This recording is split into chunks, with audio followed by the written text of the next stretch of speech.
Good evening, everyone. I'd like to call this regular meeting of the Board of Education for the Ballston Spa Central School District, November 16th, 2022. I'd like to call the meeting to order. If you'd all rise for the Pledge of Allegiance. I pledge allegiance to the flag of the United States of America and to the republic for which it stands, one nation, under God, indivisible, with liberty and justice for all. I'd like to welcome everyone who is here in person. I'd like to welcome everyone who is watching on the live stream. For those of you who are here in the room, in case we had to evacuate for some reason, the two doors behind me on either corner that lead outside are our exit points, as well as the doorway that leads into the hallway at the front of the library. I just want to note that I saw that the gymnasium is now open for the Malta Avenue School, and that's wonderful, and it's certainly going to be a big improvement there. And from the pictures that I saw of the students, everyone is very happy with how it's turned out. And we've got a lot of recognition tonight, so let's go right to recognition. I'd like to call up Mr. Matt Lopez to talk about our troop production that will be opening up tomorrow night.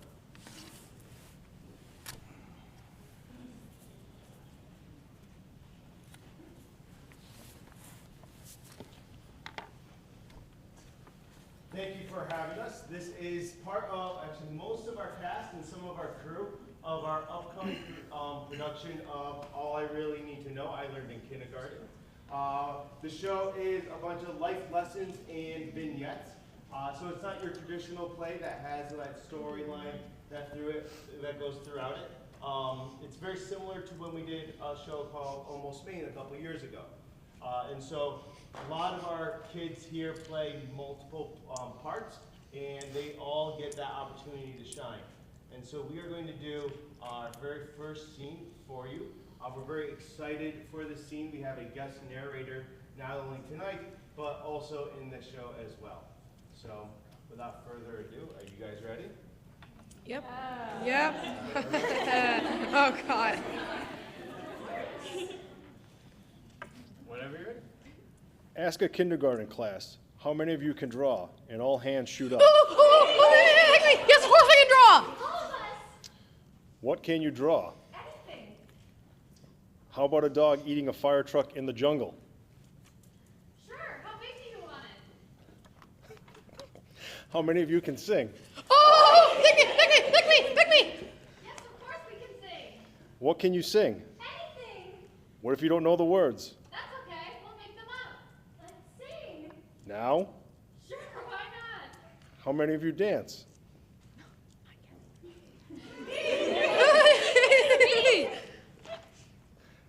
What kind of music do you like to dance to? Any kind. Let's dance.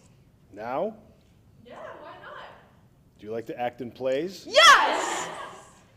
Do you play musical instruments? Yes. Do you write poetry? Yes. Can you read and write and count? Yes. We're learning that stuff now. Try those same questions on a college audience.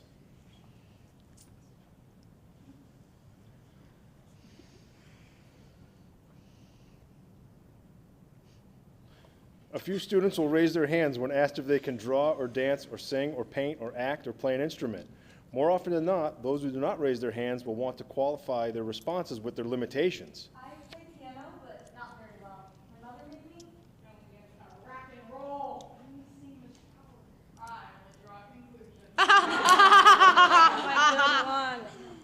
When asked why the limitations, college students answer,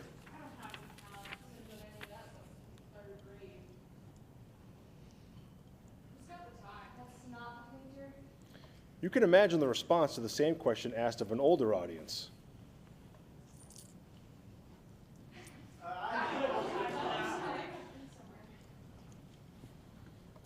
What went wrong between kindergarten and now? Whatever happened to, yes, of course I can? Thank you very much, Dr. Duca. So in our production, we do have our amazing Dr. Duca as our narrator. but we recorded it and it sounds fantastic. And so, Yeah,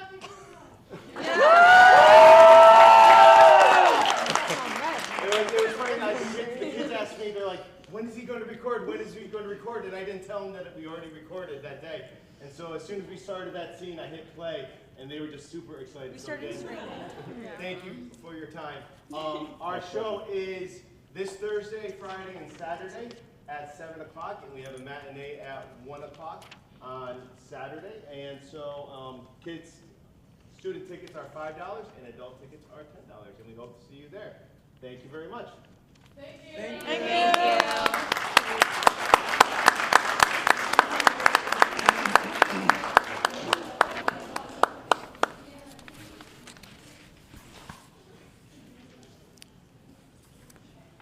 Yes, and many thanks to Matt Lopez for his many years of being a great supporter and leader for our troop.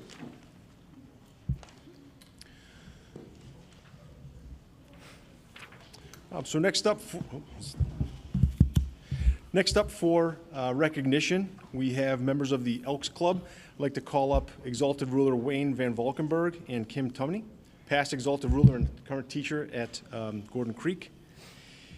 And so I'd like to send a big thank you to the Ballston Spa Elks Lodge 2619 for another generous donation of $6,500 to support Scotty's backpack program. The Lodge has been a major supporter of the backpack program, which exists solely through the support of sponsors and donations. We're just so appreciative of the ongoing support Ballston Spa Elks Lodge provides to the Scotty's backpack program.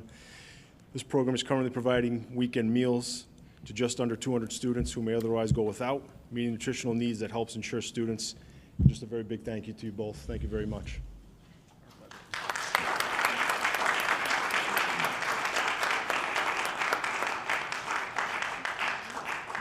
Thank you both very, very much. Thank you so much. Thank you.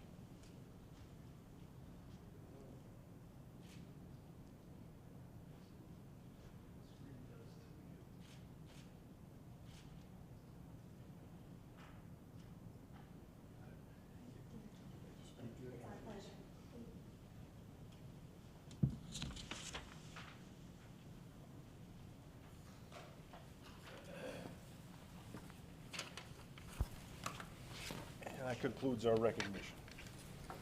Thank you. Next up on our agenda, our student government report. Oh, I'm sorry. If I could just interject one recognition. Sure.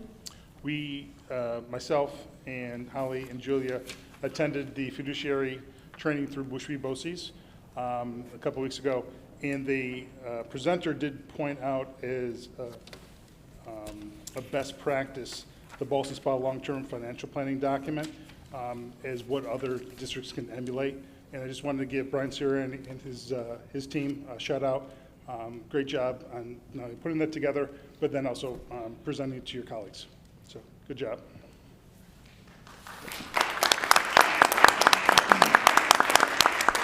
Thank you. Thank you, Law. And yes, thank you, Brian, to you and your team for your continued excellent work. And our student government report. Katie? Good evening, everybody. So student government has been collecting items for our food drive. That concludes on Friday, and we will be volunteering at the First Presbyterian Church on both Sunday and Monday to assist in giving out their food there. Our holiday trivia will be on December 8th at 7 p.m. in the library. And finally, student government will be volunteering at a toy drive the first weekend of December. This is put on by local families, and we are very excited to be doing it. And lastly, have a great Thanksgiving. So that's it. Thank you very much. No problem. And hopefully our board will have a team for the trivia nights. It's kind of a tradition. We've had good nights and we've had bad nights, but it's always a great activity to be part of. We look forward to it. So thank you. And if you would like to be excused from the meeting, please. We are now at the first time in our agenda for public comment.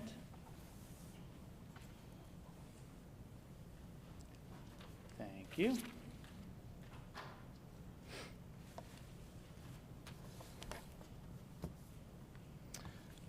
Okay, we do have public comment participants. So the Board of Education welcomes district residents, parents, and other interested persons to its meeting.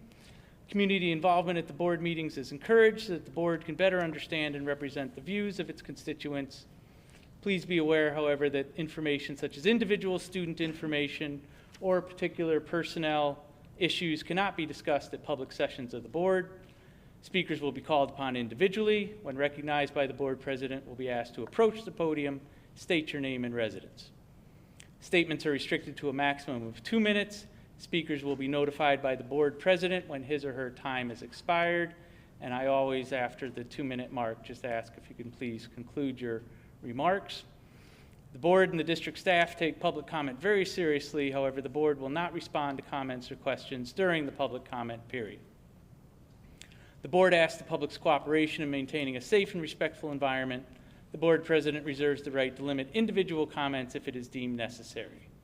To achieve this, speakers will not please make slanderous attacks on any group, organization, or individual, a member of the board, an employee of the district, a member of the audience, or a member of the public.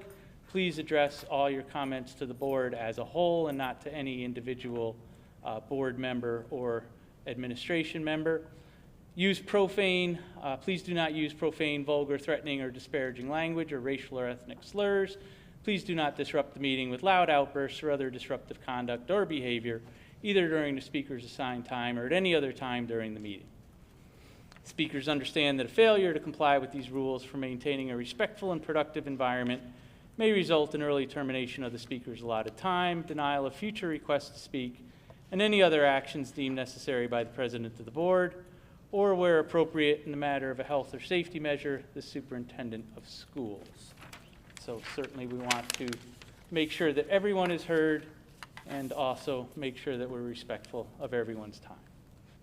So first signed up, Chris Dubuque.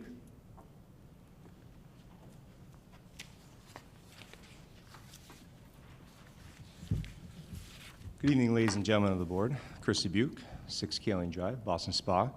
I'm up here to probably sound like a broken record at this point, but to bring again some concerns that I know I have and several other parents have within the school district. And I did receive some great correspondence from the board when I brought this concern up before. I know you've been hearing quite a bit. I know there's been parents that have been concerned about some of the threats that have been made to the school. I think our school resource officer, the sheriff's department, and the administration did a pretty good job with handling that, getting the word out to the parents for the most part. It's a little bit sad to see as many occurrences happening, but I can understand that there's a lot going on with kids with transitioning, whether it's just even the normal stuff of coming up to the high school and having that anxiety. My son's gone through it himself. This is his first year in 9th grade, and again, you know, he's one of 4. So, you know, I have a daughter who's a senior, one who's graduated, and my youngest in 8th grade. So we've been through all the experiences with all the kids. My 9th grader, though, continues to get bullied relentlessly, both off school grounds, coming from school, and on the bus. He stayed today to make up a lab, and he practically begged me not to ride the late bus because of how horrible it has been for him. And again, I address any issues that my kids do. He rode the bus Friday or 2 ago when he wasn't supposed to. He knew he wasn't supposed to. And he got on because he was tired and he didn't want to walk home, and there was no ride for him. So he got on and he caused some problems on the bus for his brother and for some of his brother's friends. So he is now without a cell phone, without his laptop, without his TV remotes, and every time he does something, he gets more time added onto his groundation. But I can only control what my son does. I can only control it at home. Now, I've asked the administration back in October, the end of October, something needs to be done. A behavioral plan. I'm willing to work with you on that. I'm not going to do your job for you. I'm willing to work with you on that. I'll hold my own child accountable. I'll give you some ideas of what works and doesn't work with him. But something needs to be done about what's going on in the bus, something that has to be done on what's going on where even when he's walking, kids are following him from the school and trying to harass him on his walk home to where he has to stop in at the public library in order to feel safe. That is unacceptable. And I'm not going to continue to see silence from the emails. I get emails back, oh, this has been passed on to this person. This has been passed on to this person. My son has an IEP. Do I have to seek somebody legally to get anything done. And again, I went to the PTA meeting for the middle school. It was great. And in fact, I know some administrators from the middle school watched it and said, I'm sorry to hear that that's been happening to your son. He was great in 8th grade, and he had a wonderful 8th grade experience. I've even thought about pulling him out of the school to keep him safe, to keep him happy, and so he can actually proceed educationally. How can he proceed educationally if he's always worried about what's going to happen in the hallway, what's going to happen on the bus, what's going to happen on the walk home? You want to know why more kids are making threats to the school? They're seeking attention because they're probably experiencing the same stuff my son is experiencing, and it's not getting addressed. Unfortunately, if you do go to pull your child out of school, there's things that they do love, like the outdoor club, which has been wonderful for my son. I'm told he can no longer participate in that because then he will no longer be in the school. Even though I'm paying school taxes, even though I'm here time and time again to help you to try to address these issues. Something needs to be done. I looked at your resolutions tonight. I'm proposing a walk-on resolution to put together a building leadership team that I've been asking for meeting after meeting after meeting to get parents, board members, administrators, teachers, and maybe even some students together to seek some sort of way we can move past this. Because again, my son's not alone in this. Thank you.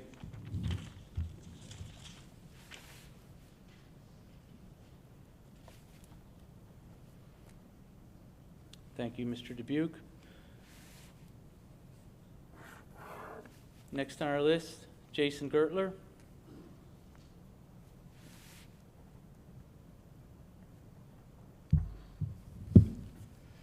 Ladies and gentlemen of the board, thank you very much for the opportunity to come up here and speak.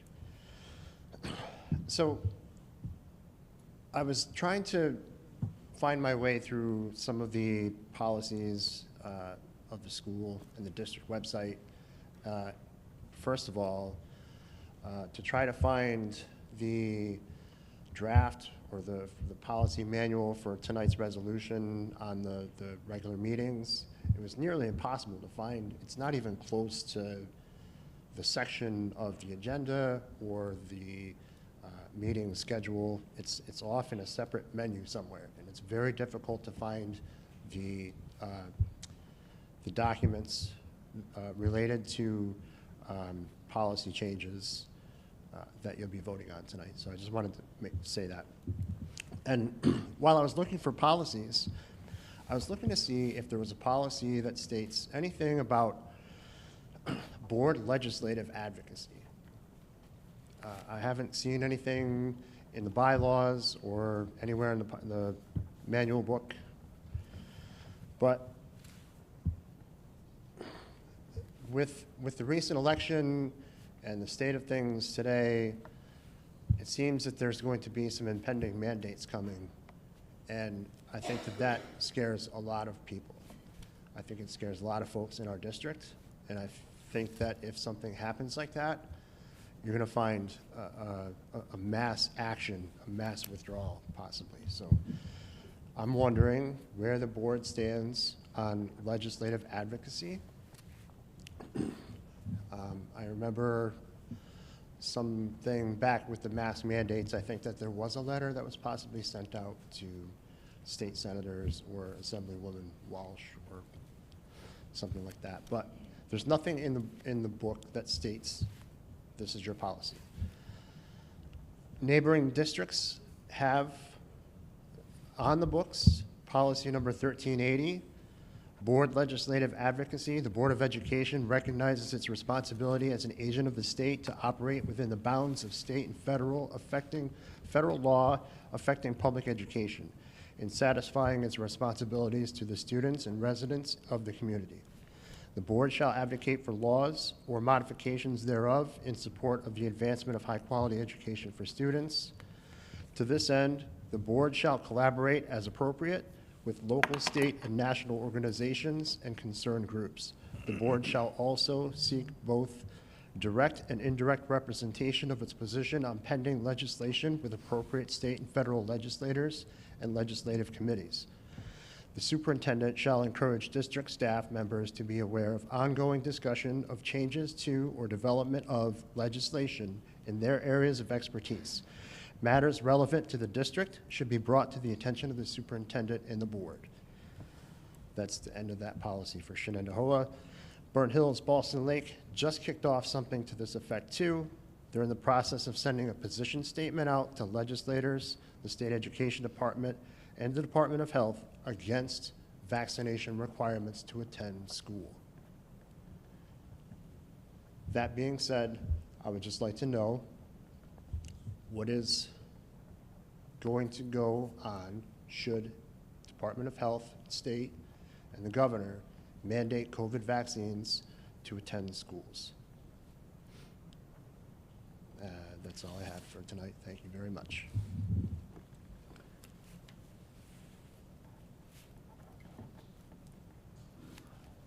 Thank you, Mr. Gertler. Next on our list, Brianna Hughes. Oh, okay. That concludes our section of public comment then.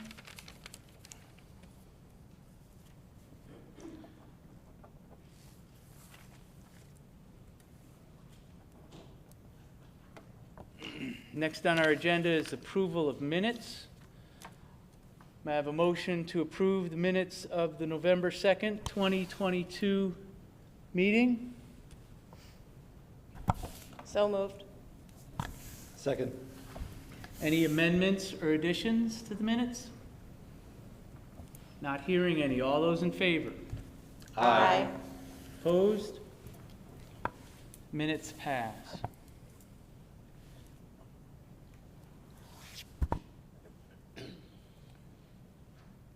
Next is our superintendent's report. Thank you.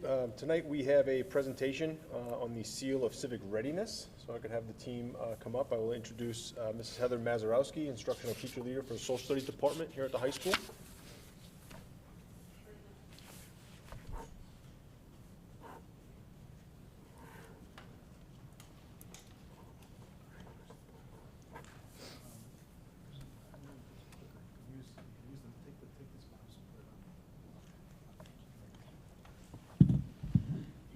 It's like I'm speaking into my. Good, yeah. Okay. I'm very nervous speaking in front of grown-ups. I speak all day in front of kids. I love it. I can listen to myself talk to teenagers all day long, but getting in front of adults makes me very nervous. So I've been in the district for, I think, 24 years, and I was a government teacher my first year. It was kind of a loosey-goosey program back then, and a lot of things have changed. We've grown as a district. We've grown as a department. And I'm thrilled to be the instructional teacher leader of the social studies department. It's a great department, and since I've been here, we've brought a huge array of courses that we didn't have when I started, including several AP classes, IB classes, and college in the classroom classes through, right now, Hudson Valley Community College. And we have a lot of electives, and all those things really helped us bring the seal of civic readiness as smoothly as we did. On top of that, we met in summer 2021 as a team, and I don't think, I've been on a lot of summer curriculum teams and a lot of curriculum teams in general, and I don't think I've ever seen us come together as smoothly as we did for this program. It really was a thrill to watch and oversee. And I just wanted to, I'm gonna hand this over to Dan in a minute for several reasons, but Monique Cohen and Anne-Marie Carter, Margaret Giller are all people who really helped us a lot with everything that we're doing. And I keep saying this, I will not take any credit for this program because this is Dan's passion project. A day does not go by that he does not talk to me about the seal of civic readiness. And as I was thinking of saying that, I was thinking, does an hour go by without Dan mentioning the seal of civic readiness to me? And I don't know. Maybe I'll start keeping like a little tally and see what happens. But it is a passion project of his, and that's why I'm going to just have him talk about it. So that's it. Over to you, Dan. Thank you, Ms. Mazurowski. I think it's important we start with what is the seal of civic readiness, and what we all need to know that it's a new diploma seal to recognize the civic involvement of our students. And it basically shows their civic knowledge and engagement over their 4 years in high school. And additionally, this can become a This can become a 4+1 pathway to graduation. So for some of our students, it could potentially be their path to graduation by creating the Seal of Civic Readiness. And the other good news for us as a district is it can also help our district earn points on the school report card for all the students who do earn this seal. And right now I'd like to pause because we're fortunate to have with us the fellow from State Education Department, Ms. Christine Rades. She is here with us tonight, to see this presentation about some of the things we're doing. So I'm going to give a welcome to Ms. Rades, who would like to say just a couple of quick words, but State Ed has come up tonight for this presentation. So Ms. Rades, if you'd like to take the other podium. Hi, good evening, ladies and gentlemen of the board.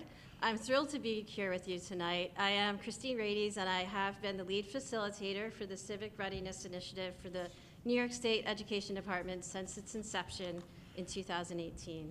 So when we convened our statewide task force, our overall goal was that we would be able to reinvigorate civics education and have students believe in the power and action of their own voices to make a positive difference in their communities.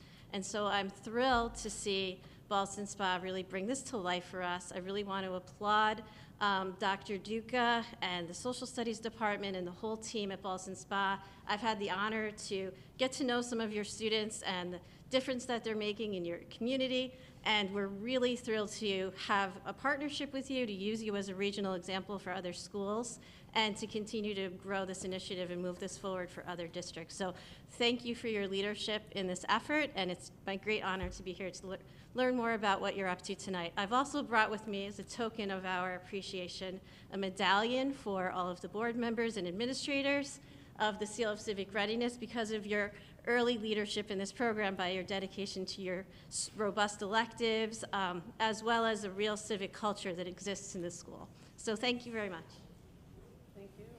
Thank you very much for attending.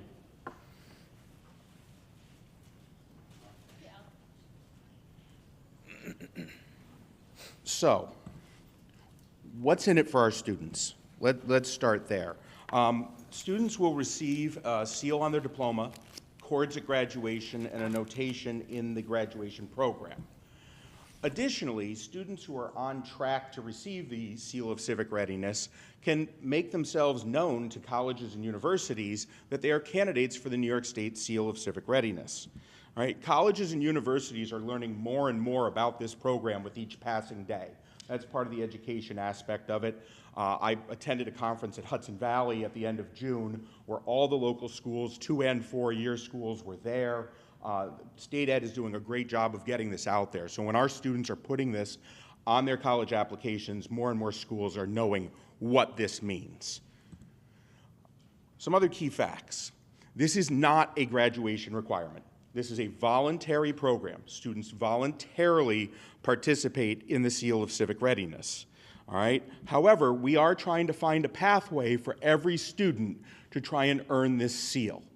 Okay? And as we said, it could become their path to graduation. But we are trying very hard to give every possible student an opportunity, and that's one of the things we really should be proud of here. We didn't look at a select group of individuals. We tried making it available for all our students. Last year, 187 students earned the Seal of Civic Readiness as part of our graduating senior class. That was an incredible number. That's something we're very proud of. Now this year, I want to temper expectations a little bit. All right, I think we're going to come in maybe just a little bit under that this year. I did the math today. I think we're going to come in just a little bit under. Some of the things we've heard tonight, students are still getting through the pandemic, and some of them developed enough to get by mentality, but the seal recognizes that doing more. And so as we're trying to rebuild that, we might have a little bit of a down year this year, but I think as we move through and we help our students get past the years of the pandemic and some of the things that happened there, we're going to be building our numbers back up. And I know Ms. Mazeroski and Dr. Duca, they're setting some pretty lofty goals for where we want to go in the future. Why did we do this? Why did Ballston Spa do this? Well, to be honest with you, we were already doing a lot of these things in our government classes. A lot of the things that the Seal of Civic Readiness requires were part of our government program that Ms. Mazeroski mentioned. And this became a way to recognize what our students were already doing. We also wanted to come out of the pandemic ahead. We wanted to give some motivation to students who had been doing hybrid and remote. We wanted to give them something, another goal to shoot for, and this program allowed us to do that. And we all know this. Every one of you is a member of this school board because you believe this is a forward-thinking district, and we believe that as a department too. And so that's why we really jumped out, and that's why we really jumped in. What infrastructure? Why were we able to do this and other districts weren't? Well, we had a lot of infrastructure already in place. All right? We had a lot of this infrastructure already there. For example, in our government classes, we were already working with a very high participatory model. All right? Students were attending public meetings. There are students in this audience tonight attending their public meeting. All right? We were already doing these things so that the students knew what it meant to be involved. All right? And we were able to synthesize a lot of these things into the high school civics projects. As Ms. Mazeroski mentioned, the number of advanced classes we offer, that helps us helps our students get to where they need to be. The number of electives we offered. And folks, flat out, the disposition of our administrators, our guidance counselors, our teachers, everybody wanted to make this happen, and we did. I can't thank the former superintendent, the current superintendent, my former building principal, for their willingness to say, yeah, let's do this, all right? Because we've been able to do this for our students. So the question becomes, how does a student earn the Seal of Civic Readiness? And I put on each board member's desk, and there were handouts by the sign-in sheet, a handout that we made for back to school night that kind of walks you through what you have to do to receive the seal. A student must earn 6 points on the points chart, and you'll see the points chart on the reverse side of it. 2 of the points have to be in column 1, 2 of them have to be in column 2, but a total of 6 points. Now, what we're doing is our senior teachers are advising students again when they come into senior year about what they still need to do, and we're constantly working with our students to make sure that they complete the application. All right, and during junior year, we have multiple times now gone in and presented to every junior class about, hey, here's what you need to do. Here's how close you are. And then we'll bring it up again during junior conferences so that students who are interested in the program can sign up if they need an additional, let's say, elective to earn the class. So we've kind of built it into our programming for students who are interested. All right. Who approves the seal? And this is something I'm very proud of. By the state programming, there is a local committee that is created. Our local committee has to approve every seal that's granted. Our local committee here involves a building level administrator, our social studies instructional teacher leader, 2 social studies teacher, and this was a little wrinkle that I added in, but I felt was very important, a locally elected community member. And in this case, I asked for one of the school board members to volunteer, and our board vice president, Ms. Whittemore, volunteered, and she is an active member of our committee. I think this is very important that if we're talking about civic readiness, that if somebody's going to approve awarding a seal, that they themselves are involved in the community. And so we can't thank Ms. Whittemore enough for her involvement. But also, this is a model that I like to highlight when I'm talking to other districts, because I think it's that important to have the community be part of this team and part of this mission. So that's something I'm going to continue to highlight. Who in the district is involved in this project? The superintendent, the high school principal, the assistant principals, the guidance counselors, the high school and middle school, and I'll explain why middle school, instructional teacher leaders, the entire social studies department. This is something that's been able to bring our entire department together.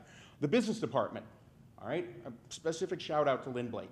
A number of students taking her business law class, that's the elective that helps them earn their seal of civic readiness. The district's chief information officer, Ms. Mazeroski mentioned Margaret Giller. She's doing work that other schools are going to be jealous of, because last year we had to track all this on paper. Ms. Giller is working with NARIC, our school tool provider, as a way to move this digital, and other districts are drooling when we're telling them that.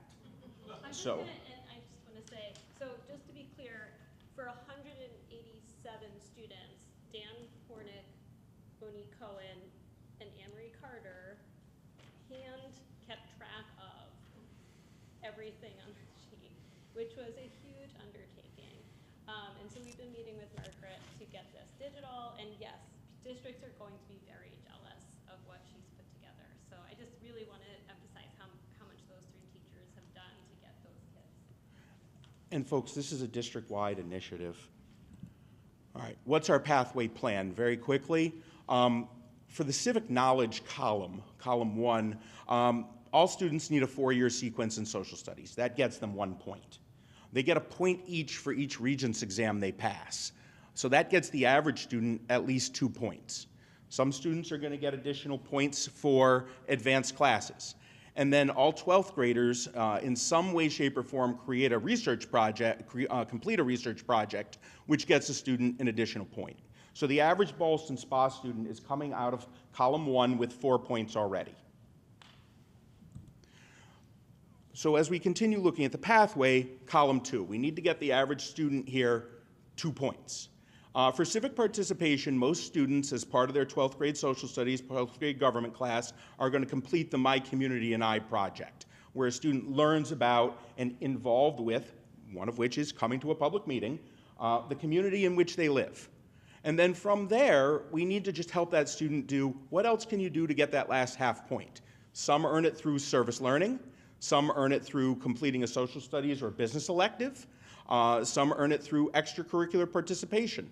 Some through the school, some through the community, some through volunteer firefighting, Girl Scouts, 4-H, Boy Scouts, etc. And yet others will complete it through a work-based learning program. And I'd like to just jump in here real quick and highlight a couple of quick things, because I know I've well gone over the time I was allotted, but that people knew that was going to happen. I want to highlight the My Community and I project. What is involved in this? Again, this is a place where there was things we were already doing, but it helps students understand the community in which they live. Some of the things students are asked to do to complete this project: attend a public meeting, create a profile of the town in which they live in, and a media analysis project, which shows analytical skills. So there's that combination of civic knowledge, civic learning, civic involvement for the students to earn that high school civics project. So like I said, most of our classes are doing that at some level in their 12th grade social studies class.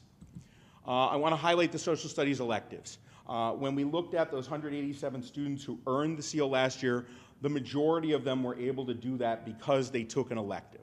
So this district should be very proud of all the social studies electives we do offer. It does help a number of students earn their seals of civic readiness. And again, obviously our business and personal law class fully meets what would be involved in a civic project to help fulfill this requirement. And we're in some preliminary discussions that we're hoping to pilot within the next week, possibly bringing our public speaking class involved to help. And we've got 1 or 2 students who will be our test subjects with the piloting of using public speaking, because that is indeed a civic skill. But we have to make sure that it's completing all the requirements, and we're working on that very diligently. The highlighted sections of the handbook are sitting on my desk as we speak. Civic experiences, extracurricular participation, or work-based learning. Folks, this is for each 40-hour plus project and a reflective essay. This is one of the big things we added in. Students have to reflect on what they're doing, and that becomes very important, showing that they do understand the importance to the community of what they're doing. But this is where we can see clubs here at school that have civic leadership involved, Boy Scouts, Girl Scouts, 4-H, being a volunteer firefighter, all sorts of different activities in the community. And some of the jobs our students have in the community. I had several students last year, I think it was 3 of them, they were working at the nursing home over in Malta as activities aides. How is that not civic participation? Even though it's their job, they're learning about the community, they're learning about the history of the people who are in this community. All right, so we've had multiple different pathways by which students have been able to get this point. The middle school capstone, and this is where the middle school instructional teacher leader comes in. The program allows for a middle school capstone. They can earn 1 point already coming into high school. Ms. Mazeroski has been meeting with the instructional teacher leader at the middle school, and they're hopeful that as part of the Middle Years International Baccalaureate Curriculum Initiative that they're working on, that they'll be able to roll out this middle school capstone as part of that as well. So we'll be able to capture a handful more students already coming into the high school with 1 point in the participation category. So we're very proud of that. I'm not ready to put a timeline on that yet, but the work is happening. The high school capstone project. For completing a capstone project, students can earn 4 points.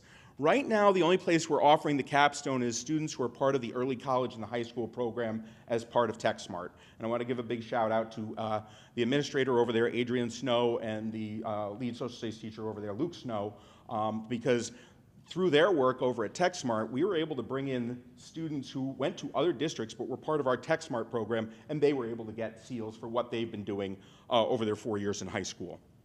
All right, so right now, this is the only place we're doing a capstone. Our eventual plan is to implement something at the high school, but we're not there yet. We're only in year 2. All right, public communication. As part of our year 2 of civic readiness, we piloted the program last year, but as part of year 2, the State Education Department asked that we develop a greater communication plan so that we're doing more to communicate what the Seal of Civic Readiness is to the parents and the members of the community. So some of the additional things we've done this year is we've spoken to both 9th grade students and parents at 9th grade orientation. At Meet the Teacher Night, Anne-Marie Carter joined me, and we did a pre-event presentation that I know Mr. Furneaux had the opportunity to sit in on part of. We also made a video, and we did a video workshop running in the library, so when parents had study halls, they could come and watch the video about this. Dr. Duca was actually asked about civic readiness in the interview we did at the halftime game at the football game that showed up on Spectrum. Tonight, we're presenting to the school board. We are constantly meeting with the junior classes. It'll be discussed during junior conferences and at the start of every 12th grade class. And it's also our plan as we roll out moving up from the 8th grade to the high school to have a civic readiness component there for the 8th grade parents as well. Now, not only have we been building and expanding our program here, we've been working with other districts. I had the opportunity to present to the Wish-We-Bo-Sees in December of last year. That was about initial implementation. Again, I was asked to present and was part of this wonderful presentation at Hudson Valley Community College on civic readiness to local colleges and high schools regarding implementation and programming. I've done a number of individual phone calls with the lead person at other school districts about aspects of both programming and administrative implementation, including Saratoga, Mohonasen, Glens Falls, the Albany City School District. At Dr. Duca's request, because it's my home district where I live, I spent 2.5 hours with the wonderful team at South Colony High School talking about their plans to implement and sharing our experiences there. And just recently, and this is a great honor, our team, Dr. Duca, Ms. Mazeroski, and myself, will be going to a conference with State Ed, with Christy Rades, to present to the 7 BOCES boards that basically are the decision-making arm for all the BOCES across New York State and the Big 5 city school districts.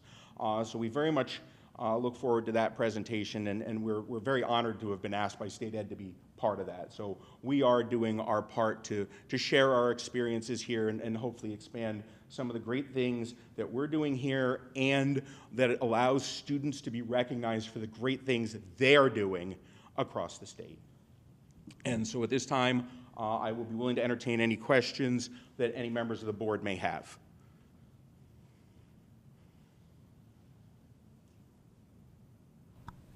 Questions from the board members? I just would like to ask any projections on thoughts for the coming years, things to implement? I think right now, I think it's stabilizing and looking at those students we're not reaching, we're not getting pathways to, because a lot of those students are coming up a half point shy, and I want to make sure that we're finding pathways for them, opportunities for them. So I think that's going to be our big goal over the next couple of years. And if I can, one other thing I'd like to add, of those students that we're projecting this year, these are students of all levels, students with individual education programs, students at TechSmart, students in advanced classes, students in regular level government classes. We're really trying to find pathways for every student to show that they are ready based on what they've done. Okay. And in this day and age, our students, our young adults, they're so involved in the communities in so many different ways, whether it's, whether it's their churches or some of the community organizations.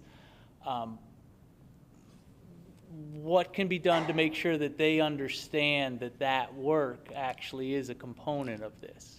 I think that's the importance of the meetings with them when they're juniors, prior to them planning their senior year schedules, because we'll present those facts then, and then again at the start of senior year when they enter their 12th grade classes, going through what they have to do and trying to encourage them to say, hey, does this count? So I think those are some of the avenues we've tried to create to catch those exact groups that you're outlining, sir. I don't have any other questions. Any other questions from the board members? Yes, Holly. Not a question, just a comment. Dan, I just wanted to say I had the pleasure of signing for 2 of your students that are here today, observing a public meeting. And they also were attending a school field trip today at UAlbany, and I have to say I have many high schools that visit UAlbany, and this was by far the best behaved group that we have encountered. So just wanted to publicly acknowledge the students who are here today and know that it was appreciated how well the whole group was behaving. I just wanted to ask a question about, so last year was the pilot year, and where did Ballston Spa rank as far as largest or smallest number of? We were in the middle. Okay. We were in the middle. There was some, and I don't know this exactly. I'm kind of grabbing a little blindly here, but there were some bigger schools out by the Rochester area that probably awarded more.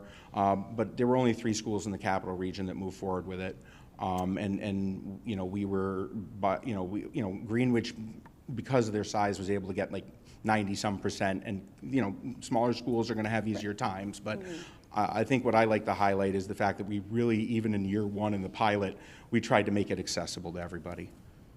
Absolutely. Thank you so much for all of your work to the whole department. Thank you, everybody.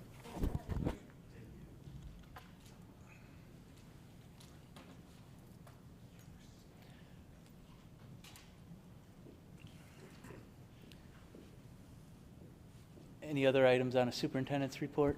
No. Okay. And yes, a huge thanks to Mr. Hornick and his team for all their work with this program. I think, again, it just is another example of here at our school district where we have actions, we have students that have been doing these activities, that have been participating in these things, in these educational endeavors already for years. And now that there are formal programs and initiatives that are coming out at the state level, we're finding that it's very easy to have the work that we've been doing here fit into what some of these initiatives are. And also, it's just another example of how our staff and administrative team support our students to such a great extent. And also, I'm glad that there's a lot of thought about trying to make this sort of program, and we've done it with other programs, to really take root, become concrete, become part of the long-range plan for our district. Because again, we always want to be thinking in terms of long-range planning, instability in programs that we can sustain. So this is wonderful, and I'm thrilled that we are a regional leader here, and I know that you will continue to spread the good word about the work you're doing, and especially the efforts of our students to districts all across the state. Next up on our agenda is time for committee reports. We did not have any committee meetings, committee reports. Do we have anything? No. Correspondence. Dr. Duca, correspondence to the district. We had 1 email and 3 phone calls, all regarding student matters.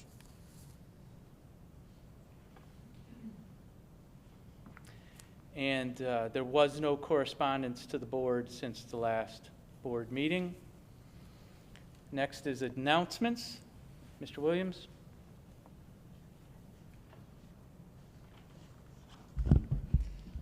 Good evening. The high school winter sports team started practicing this week, and the modified teams start next week. So we're moving into the winter athletic competitions. All the information is in the athletics section on the website. This week we received a food donation for the backpack program that was specifically targeting Thanksgiving. So we need to thank our local scouts, Hannaford, and the Masons, who worked together to supply 200 bags of food for the students that are in our backpack program. The food will be going home tomorrow and Friday, so they'll have that for next week to share with their families. As you heard from the high school troupe, they are doing 1 week of performances this week, so you need to see the show. It's Thursday, Friday, or Saturday night, or Saturday afternoon at 1 o'clock is their matinee. And then next week is our Thanksgiving break. There's no classes on Wednesday through Friday. The following week, we start the elementary parent conference days, so we have half days, November 29th through December 2nd for the elementary students. And on December 2nd is our Ballston Spa Village Holiday Festival with the students performing all throughout the village, inside and outside, as well as in the parade. So if you're around on December 2nd, it starts and kicks off. I think one of the performances starts at 5:30, but the parade starts at 6:30, and they continue on until 8:30. And your next meeting would be the following December 7th. So that's it. Thank you. Any announcements from any of the board members? Mr. Ryan? Yes, Jason. The BACC, I attended their meeting in October of their board. The restructuring, so they plan to start that up again in January. However, looking at their Facebook post, they are starting up open gyms on Friday nights. It's from 6 to 8 o'clock at night. So with the colder weather, it'd be nice something to do on a Friday evening. It's open to kids 5 years old to 18. 12 and under need to be accompanied by a parent. No cost, so feel free to go and enjoy the open gym. That's all. Thank you. It's always good to hear about what's happening at our community center. Any other announcements from board members? Next up is old business. Any old business from the district? No. Okay. Old business from any of our board members? I just want to touch base on our superintendent survey. So it closed 1 week ago, Wednesday, and now the Wish We BOCES is compiling the responses for us. And I've been told that I should have that any day now. So as soon as we do, that information will be shared with the board members, and it will be posted on our public website. Along the left-hand side, there's a specific link for the superintendent search, and it will be made available there for the public as well. I just want to note that the Wish We BOCES shared with me that we had just over 1,100 responses, which is just an incredible turnout and an incredible response from our community. And we thank you very much for those responses. It was the largest response that they have had to one of the surveys that they've conducted for a school district, keeping in mind that many of the school districts in the Wish We BOCES are much smaller in size than Ballston Spa, but there are some that are larger. So again, that's great that we had such a response and have such community input. And we had responses from students, instructional staff, non-instructional staff, administrative, parents, caregivers, and community members. So we have responses from a wide range, and I know especially there was enthusiasm from our students to respond to that. So that was certainly nice to hear anecdotally. All right, we're ready to move on to new business then. I have a motion to approve resolution number 311, budget principles and guidelines. So moved. Second. Any discussion? Not hearing any. All those in favor? Aye. Opposed? Abstentions? Resolution 311 passes. I have a motion to approve resolution number 312, Board of Education Policy Manual File 1510, regular board meetings and rules. So moved. Second. Any discussion? So I just want to comment on this for a moment. So this resolution and this draft policy came up in our last meeting, and the version that had been posted, the version that was being reviewed, was incorrect due to some clerical errors. So we made sure that we now actually had the correct version. It was made available for the board members, it's made available for the public, and want to make sure that we give everyone time to review. So the vote tonight, just for clarity's sake, will be the first vote on it, meaning that we will vote and table policy for 28 days. So there's still time now for input, suggested changes, etc. The changes in the draft are highlighted in yellow, and they're almost all 100% related to the new regulations relating to how remote video conference meetings can be held, and that's due to state regulations regarding extraordinary circumstances as they're defined. Does anyone have any questions about what we're doing here with policy 1510? So starting again, we have the new draft version. This will be the first read and tabling for 28 days. Not hearing any further comments. All those in favor? Aye. Opposed? Abstentions? Resolution 312 passes. I have a motion to approve resolution number 313, field trip, high school. So moved. Second. Any discussion or comments? Is this in conjunction with Burnt Hills? Like they have to do their own resolution? How does that work when you split them? Dr. Duca? So I'll have to confirm for you, but I believe that they have to pass the resolution as well because it's a split team. Yeah, the team involved is absolutely the joint Burnt Hills BHL Ballston Spa hockey team. So we are certainly from our end approving the field trip.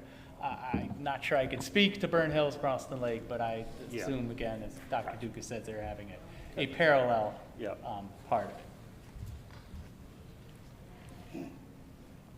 Any other questions? Not hearing any. All those in favor? Aye. Opposed? Abstentions? Resolution number 313 passes. Go hockey team. I have a motion to approve resolution number 314, agreement, professional services.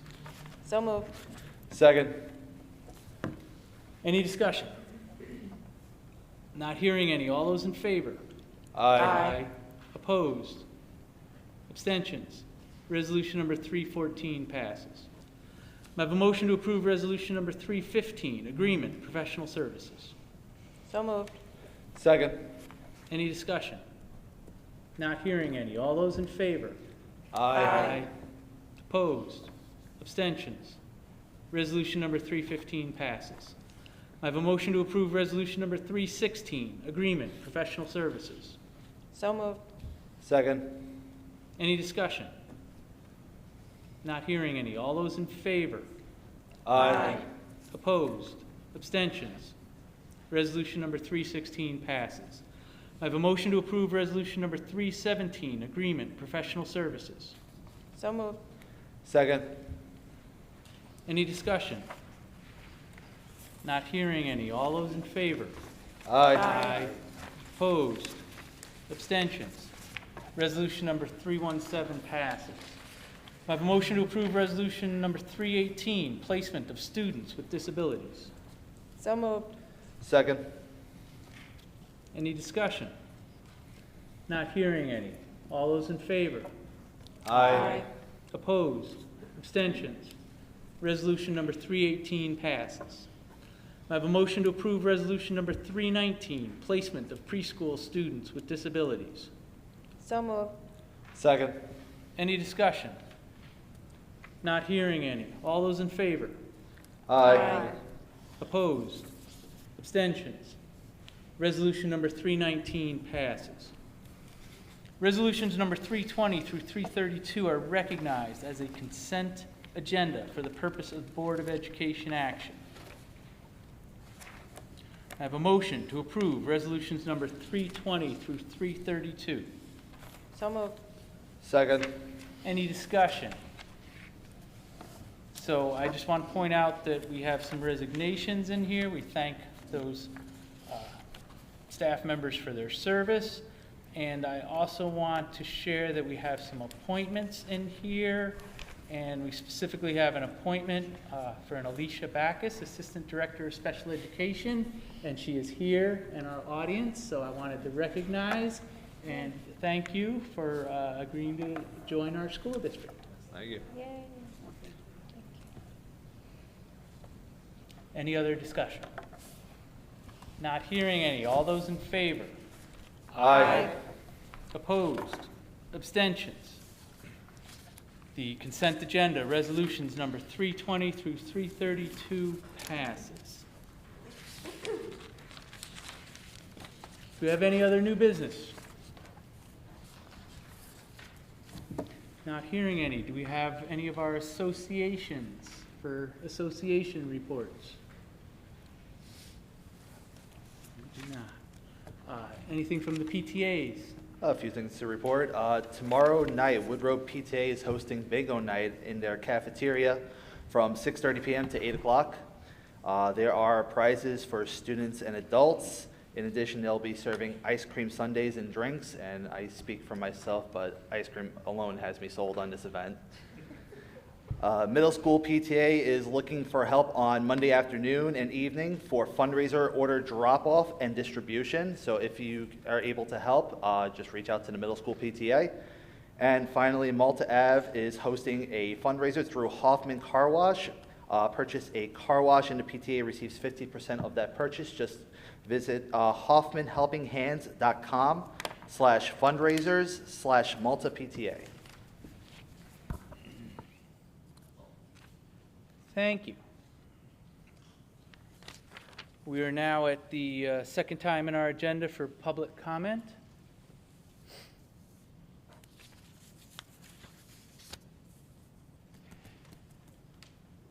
Thank you.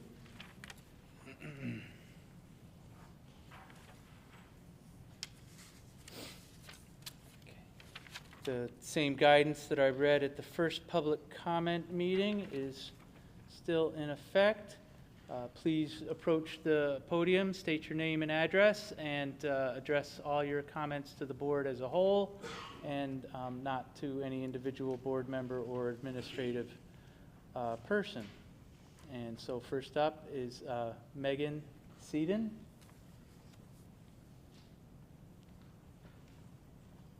Hi there, Meg Soden, Liberty Drive. We've talked a lot about bullying, mostly student to student. I'm sharing a story about bullying between a bus driver and a student. The story is about my son, almost 13 years old. And I'm not going to disclose any names because I don't think it's appropriate. Last Thursday, my son threw up in the bus. The bus driver proceeded to yell at him. Then she yelled at the rest of the bus about using the garbage can. She continued to complain, and about how disgusted she was about cleaning it up. My son offered to help, and she told him to go sit up front.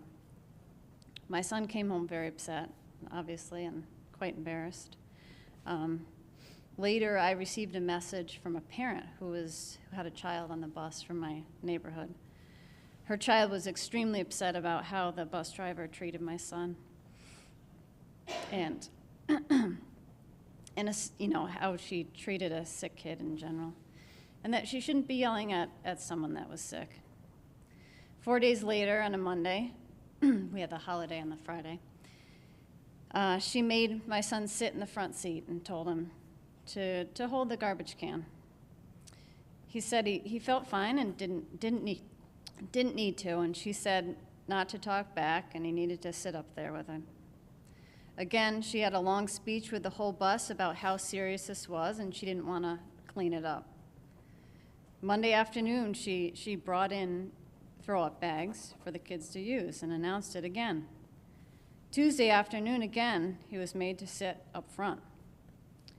She proceeded to yell at him for talking to his friends, who were seated behind him, as several students do, around him as well, as they waited to leave for the end of the day school bus. The bus hadn't left yet.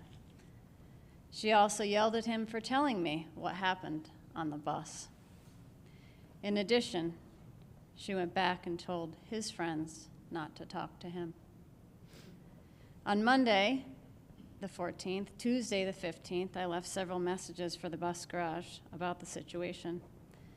Finally got in touch with a lead driver there and told him about the situation, in which he responded they have had other issues with this driver and would review the tapes and look into it and get back to me. As is this afternoon, I still hadn't heard back, and the driver was still driving his bus.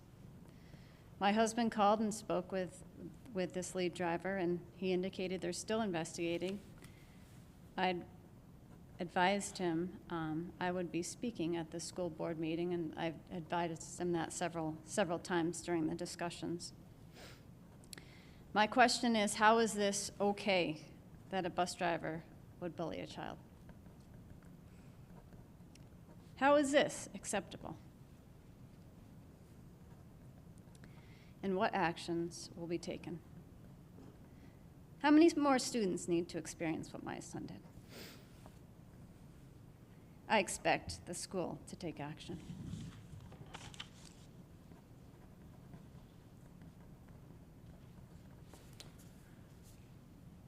Thank you.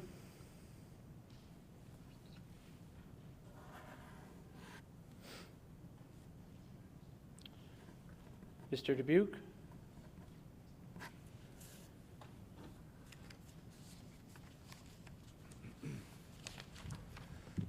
Chris Dubuque, Kaling Drive. I want to make a little suggestion. Sometimes you have some really great presenters come up here, some great presentations. Unfortunately, the question goes out to the board if they have any questions for the presenters, but I would probably welcome, maybe it should also go out to the public too. The Village of Ballston Spa has some interesting board meetings, to say the least. You can go in there at 7 and you may not get out of there till 11 or 12 at night, but I can tell you one thing they do, and they do it pretty well, is whenever they have a presentation come up, they welcome the public 90-second period to ask any questions they may have of that presenter. Tonight's presentation was great about civic engagement. I've gone to the board meetings, and I do know right now the Village of Ballston Spa put in for a grant for the New York Forward program to possibly revitalize the downtown area. I know I've discussed it before. I go to a lot of meetings, so I apologize if I've already discussed it at this one. But there's a chance for either $4.5 million for the first village or hamlet that gets granted that, $2.25 million to the second and third place. Right now, there is not a lot of volunteerism in the village for some of the steering and planning committees. So one thing I went to the board, the presentation on IB was wonderful here, and what the school has done and has done for some of the young minds all the way down to the 8th grade moving up. I brought that to the board's attention because one thing they're trying to do to encourage volunteerism is to put a call out to the public that we need help. We need people on these planning and steering committees. And there's something about young minds that they tend to think a little bit more outside the box than the rest of us. We've become a little bit jaded in our ways. So I recommended that it'd be great to get some of these young children, well, young adults, I should say, on the steering committees and planning boards. And I know the village was intending to reach out. I know they've been pretty busy with their own set of issues that they're trying to deal with. But that's something I would recommend for further civic engagement. I recently sat in on the PTA in the middle school, and I think I owe them $5 because I didn't pay it, and I somehow seconded the motion, but I'm good for it. I will pay my $5. But I recommended it there where they were talking about the 8th grade community plan, where they want to get a lot of kids involved. It's a pilot program. They don't want to quite yet jump into it till maybe next year. And then I had a wonderful phone call today from, I believe, one of the parents that is overseeing that, or one of the teachers that is overseeing that in the middle school. And I guess some of the young minds there have some ideas of what they'd like to see done to Kelly Park. And I know the village has a resident that's looking on putting together a little volunteer planning committee for Kelly Park. So this is a great opportunity to get some of these young individuals involved. I'd even love to see some of them down at a village meeting, but again, I can tell you it's a little bit more like Parliament. There's a lot of banging on tables. I think I hear the gavel slammed quite a few times, and there's a little bit of heated discussion amongst members. But again, it's great to see all levels of government in play. I also think if that is a little bit more involved, some of the bowling I know is 8th graders going up to high school and sort of being at the low end of the totem pole and nothing. I know a lot has changed since we were kids, but that was always the thing where you sort of felt out where you fit in. So again, I think that would empower some of these 8th graders going in. If they're going in, they're feeling like their voice is being heard out in the community, that they go with a little bit more self-confidence when they go into high school. Furthermore, again, I didn't see a walk-on resolution for the building leadership team, and you'll probably see me until I do see something along those lines. I think that would be a great opportunity both for, again, parents, for board members, for teachers, for administrators, but again, civic engagement for some of the young people. We saw what some of the young people did last year when they weren't too happy with some of the masking requirements. They sort of took the power into their own hands. I couldn't be more proud of some civil disobedience. Again, it's government, and it was great to see the kids participate in that. But I think if you give people a little bit more of a voice other than 3-minute blocks and sections, and you put together these committees and the teams, we can really see a lot go forward. I've volunteered my time to represent the school and the 8th grade community back at the village board meeting, and hopefully get a little bit forward momentum there. And I would be more than happy. I even made a recommendation to get some young voices out there as well. I heard volunteer firefighters. I know they're there often trying to get funds for a new truck. Again, I think this would be great. And sometimes board members move a little bit better when they have younger voices instead of a 40-year-old man trying to get things across. But again, I still would love to see that building leadership team. I know there's been some divisiveness. Again, I don't care what you're registered as or what little letter you have next to your name. I know you're all sitting in that because you want to see what's best for our community and best for our school. And that's what we're trying to do even at the village level, and that's what New York Informed has always tried to do as a group. We welcome all, but we want people to get actively involved. How can we make things better? You can't do it sitting back and not getting involved. So again, I'd like to see us move forward on that. Please reach out to me if you have any questions or concerns on that. I'm more than willing to spearhead that at the village level and at the school level as well. But again, please really consider the building leadership team. I think that would just benefit the school greatly. Burnt Hills, Boston Lake's already doing it, and like Mr. Gertler said, there's some concerns about the potential of vaccine mandates, so they've sort of spearheaded that, getting parents together. What are your concerns? Can we, address this as a community and represent you and everybody in that school district? So again, I think we could benefit that at Ballston Spa. I know we have that friendly competition with that school, and I think we can be better. So again, please consider that. Thank you. Mr. Dubuque, just a question for clarity so that we fully understand your point. Building leadership teams are specific to each of our buildings within the school district. Each of the schools have this fall initiated a building leadership team. Communications have gone out from the schools to parents. There have been discussions at the PTA meetings as well, looking for parent volunteers. And we have just reached out and reviewed participation And so far, we have parent and caregiver participation at 4 of the 6 individual schools for their individual building leadership teams. And we hope to get parent and caregiver participation at the other 2 schools as well.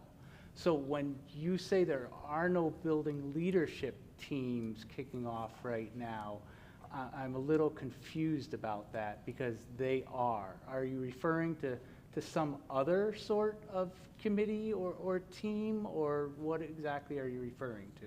Well, I do believe, and it's in the PTA handbook, I think it's page 4, about addressing 100.11 for Title I schools, that would fall onto the PTAs. And I know there's usually some sort of resolution that needs to be brought up, some plan to address some issues, especially for low economic families that are impacted. And we are a Title I school, the middle school and Wood Road, and the whole district is covered under that. So I haven't seen anything go out. I know I'd be very willing to participate. I know there's many members of our organization that'd be willing to participate because, again, we have some great ideas going forward of how to address that. I know there's some great communication that goes out when there's bus shortages, just to because, again, some people have to work 9 to 5. They can't bring their kid in. So I know there's been some discussion about even getting volunteers to put together carpools to transport kids in. So again, this is great. So thank you for the clarity. Yep. The building leadership teams for the individual school buildings are in fact in process and happening. So if you would like to participate for one, and I say this to our audience at home as well, if you would like to participate in them, please reach out to the principal of the individual school, and they can give you the information about how to become part of that. Certainly. And do you have the list of those schools, Mr. Furno? Which schools are participating or have them in place? That would be Malta Avenue Elementary, Gordon Creek Elementary, Wood Road Elementary, Milton Terrace Elementary, the middle school, and the high school. All six schools have a building leadership team that has been established and is starting to organize and hold meetings. Okay, so all anybody has to do is just reach out to an administrator from one of those schools to seek participation in that building leadership team. Excellent. Thank you. That will be very welcome news to a lot. Thank you. Thank you.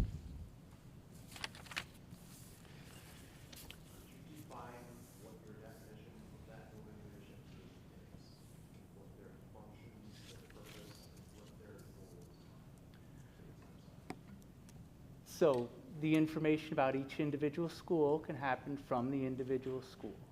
The district is in process, Dr. Duca is in process with making sure that we have shared decision-making and building leadership team information available on our website. And that is absolutely something that we're committed to, and part of that information will be what is the purpose, what are they doing, et cetera. So pre-pandemic, some of the schools had very active building leadership teams on their own, and they kind of had their own individual charters, et cetera. But we're going to make sure that we have a coordinated district-wide piece. So that's a very good question, and we absolutely want to make sure that that information is out for everyone. Right now, initially, working with the individual schools would be the way to get that information. Soon it will be up on our websites. Is that correct? Okay. All right, so the board does have reason to go into executive session, and we will not be returning to open session. Can I have a motion to adjourn to executive session to discuss the employment of a particular person? So moved. Second. All those in favor? Aye. Aye. Opposed? We are adjourned to go into executive session. Thank you all for attending tonight. Thank you all for watching on the live stream.